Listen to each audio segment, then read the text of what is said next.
নমস্কার বন্ধুরা, welcome to Rupa's food story চ্যানেলে।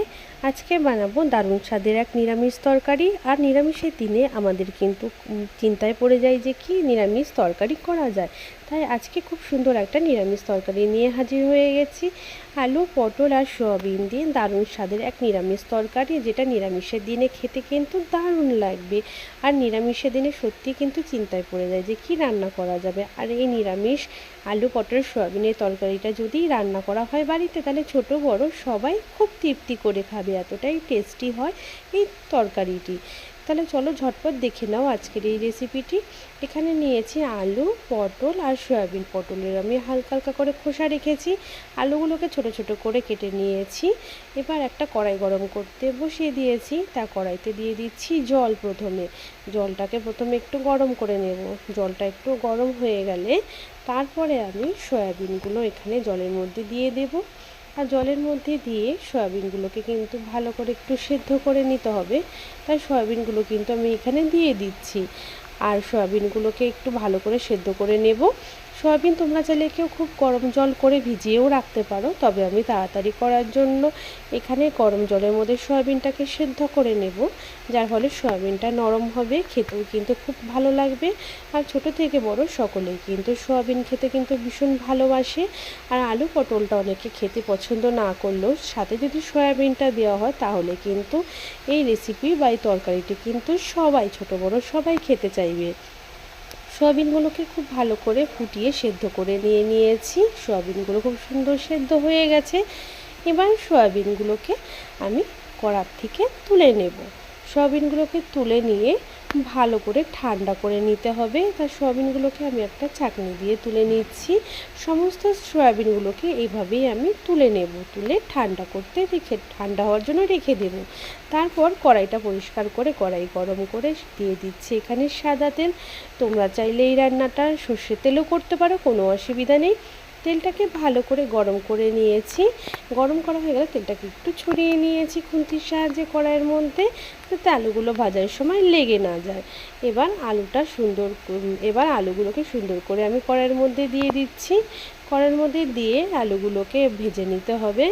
আলুটা যাতে একটু ভালো ভাজা হয়, এজন্য সমস্ত আলুগুলোকে আমি এখানে কড়াইয়ের মধ্যে দিয়ে দিয়েছি। তোমরা চাইলে কম বেশি করে করতে পারো, তো আমি এখানে একটু বেশি করে রান্না করছি বলে আলুর পরিমাণটা একটু বেশি দিয়েছি।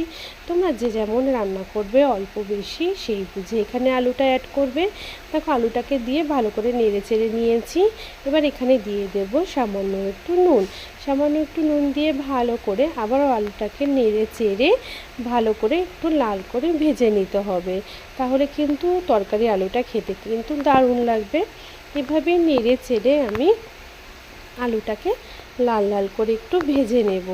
তা আলুটাকে দেখো এইভাবেই ভেজে নিয়েছি। আলুটা কিন্তু ভাজা আমার হয়ে গেছে লাল লাল করে। এর থেকে বেশি লাল আর করব না। হয়ে গেছে আলুটা আমার ভাজা। এবার আলুটাকে তুলে নেব। সমস্ত আলুগুলোকে এভাবে আমি কড়াই থেকে তুলে নেব। আলুটা ভাজা হয়ে গেছে। এবার আমি কড়াইয়ের থেকে একটা প্লেটের মধ্যে তুলে নিচ্ছি। আলুটা ভাজা হয়ে গেছে। এবার আবার কড়াইয়ের মধ্যে যে তেলটা ছিল সেই তেলের মধ্যে আমি পটল দিয়ে দিচ্ছি। পটলটাকে দিয়ে ভালো করে একটু ভেজে নিতে হবে। পটলটাকে একটু হালকা লাল করে ভেজে নেব। খুব কড়া লাল করব না, তবে একটু হালকা করে ভেজে নেব, যাতে পটলের একটু কাঁচা থাকলে ভালো লাগবে না খেতে। তাই যাতে কাঁচাও না থাকে আর একদম লাল যাতেও না হয়, মিডিয়াম করে পটলটাকে নেড়ে চেড়ে একটু লবণ দিয়ে দেব। পটলের মধ্যে লবণ দিয়ে একটু নেড়ে চেড়ে পটলটাকে হালকা রং আসলে আমরা পটলটাকে তুলে নেব। এইভাবে অনবরত একটু নাড়তে থাকবো। নাড়তে নাড়তেই পটলটা সুন্দর হালকা লালচে রং চলে আসবে। দেখো, সুন্দর হালকা লালচে রং চলে এসেছে। এবার পটলটাকে তুলে নেব। পটলটাও আমাদের ভাজা হয়ে গেল।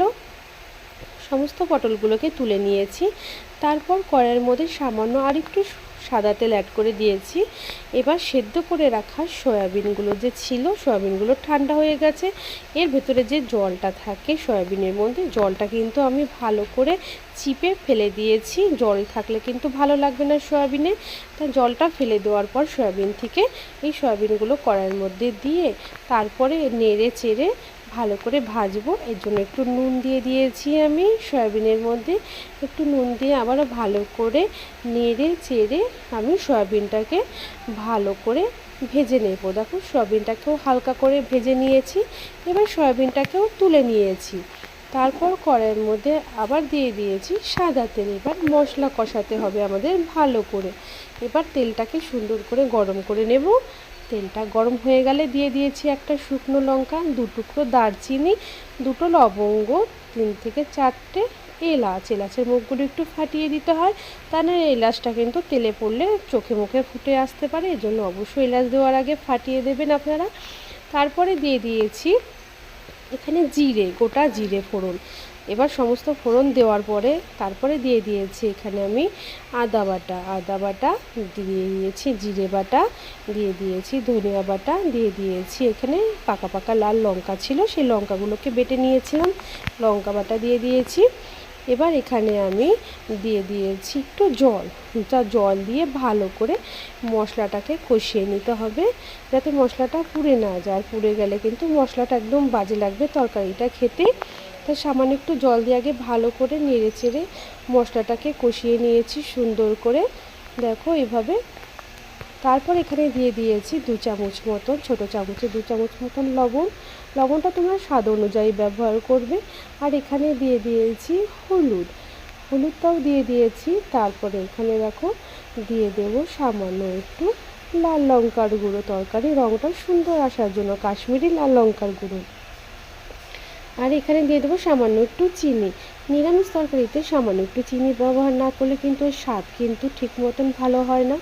তাই সমস্ত কিছু দেওয়ার পরে ভালো করে নেড়ে চেড়ে মশলাটাকে কিন্তু আবারও কিছুক্ষণের জন্য খুব ভালো করে কষিয়ে নেব। দেখছো খুব সুন্দর করে এভাবে মশলাটাকে কষিয়ে নিচ্ছি। এবার আস্তে আস্তে মশলাটা যখন ভালো করে কষবে তেলগুলো কিন্তু ওপরে উঠে আসবে, তখনই বুঝতে হবে যে আমাদের মশলাটা কিন্তু খুব ভালো করে কষানো হয়ে গেছে। এইভাবে কিন্তু অনবরত নেড়ে চেড়ে খুব ভালো করে মশলাটা কষিয়ে নিয়েছি। তারপরে দিয়ে দিয়েছি এখানে টমেটো পেস্ট কিন্তু আগে দেবে না, মশলা ভালো করে কষানো হলে তারপরেই টমেটো পেস্ট ব্যবহার করবে। টমেটো পেস্ট দিয়ে এইভাবে অনবরত নেড়ে চেড়ে ভালো করে আবারও খুব ভালো করে মশলাটাকে কষিয়ে নেব। যখন দেখবো আবার ওপর থেকে তেল ছাড়তে শুরু করেছি, তার মানে মশলাটা খুব সুন্দর কষে গেছে। এবার এখানে আমি ভেজে রাখা আলু, পটল আর সয়াবিনগুলোকে দিয়ে দিয়েছি। এবার সমস্ত মশলার সাথে আলু, পটল, সয়াবিনটাকে ভালো করে সমস্ত মশলার সাথে নেড়ে চেড়ে ভালো করে একটু কষিয়ে নিতে হবে, যাতে সমস্ত মশলাগুলো আলু, পটল, সয়াবিনের মধ্যে মেখে যায়। দেখো খুব সুন্দর করে এভাবে নেড়ে চেড়ে সমস্ত মশলার সাথে আলু, পটল, সয়াবিনটাকে কিন্তু মিশিয়ে নিতে হবে। এভাবেই 3 থেকে 4 মিনিট একটু ভালো করে নেড়ে চেড়ে সমস্ত মশলার সাথে আলু, পটল, সয়াবিনটাকে কষিয়ে নিতে হবে। তা খুব ভালো করে কষিয়ে নিয়েছি। এবার এখানে পরিমাণ মতন জল অ্যাড করে দিলাম। তোমরা যে যেমন ঝোল বা গ্রেভিটা রাখতে চাও সেই অনুযায়ী এখানে জল ব্যবহার করবে। যদি এটা রুটি পরোটার সাথে খেতে চাও তাহলে অবশ্যই জল একটু কম দেবে, আর যদি ভাতের সাথে খেতে চাও তাহলে হালকা করে একটু গ্রেভিটা রাখবে, যাতে ভাতটা ভালো করে মাখা হয়। আর যদি রুটি পরোটার সাথে হয় তাহলে একটু গ্রেভি হলেই ভালো হয়। এবার খুব সুন্দর করে জলটা দেওয়ার পরে আমি দেখো ভালো করে ফুটিয়ে নিচ্ছি। দেখো তরকারিটা খুব সুন্দর করে ফুটিয়ে নিচ্ছি, যাতে পটল আলুগুলো খুব সুন্দরভাবে সেদ্ধ হয়ে যায়। দেখো আলুটা কিন্তু খুব সুন্দর করে সেদ্ধ হয়ে গেছে, একটা খুন্তির সাহায্যে ভেঙে দেখলাম। তা খুব ভালো করে এবার ফুটে উঠেছে ঝোলটা। এবার আমি এখানে গরম মশলা বেটে রেখেছি, লবঙ্গ, এলাচ আর দারচিনি। গরম মশলাটা বেটে নেওয়ার পরে তারপরে এখানে তরকারির মধ্যে দিয়ে দিয়েছি গরম মশলা বাটা। তারপর একটু ভালো করে কিছুক্ষণের জন্য আবার ফুটিয়ে নেব। আমি যেহেতু বাড়িতে এটা ভাতের সাথে খাওয়ার জন্য তৈরি করছি, তাই একটু আমি ঝোল রেখেছি। তোমরা যদি রুটি পরোটার সাথে খাও তাহলে কিন্তু একটু ঝোলটা কম রাখবে, খেতে কিন্তু দারুণ লাগবে। যদি পারো একটু নামানোর আগে ঘি অ্যাড করে দিও। আমি এখানে ঘি দিইনি, এমনি নামিয়ে নিয়েছি। তা দেখো একটা বাটিতে সার্ভ করে দেখাচ্ছি। খেতে কিন্তু সত্যি অসাধারণ এবং দুর্দান্ত স্বাদের হয়। আজকে রেসিপিটা কেমন লেগেছে অবশ্যই কিন্তু কমেন্ট করে জানাবে। যদি ভালো লাগে অবশ্যই কমেন্ট করে জানাবে। আর যদি আমার ভিডিওটাতে যদি কিছু ভালো লাগে কমেন্ট করতে কিন্তু অবশ্যই তোমরা ভুলো না। নতুন যারা আছো তারা অবশ্যই চ্যানেলটা সাবস্ক্রাইব করে নিও। পুরনো বন্ধুদের জানাই অসংখ্য ধন্যবাদ।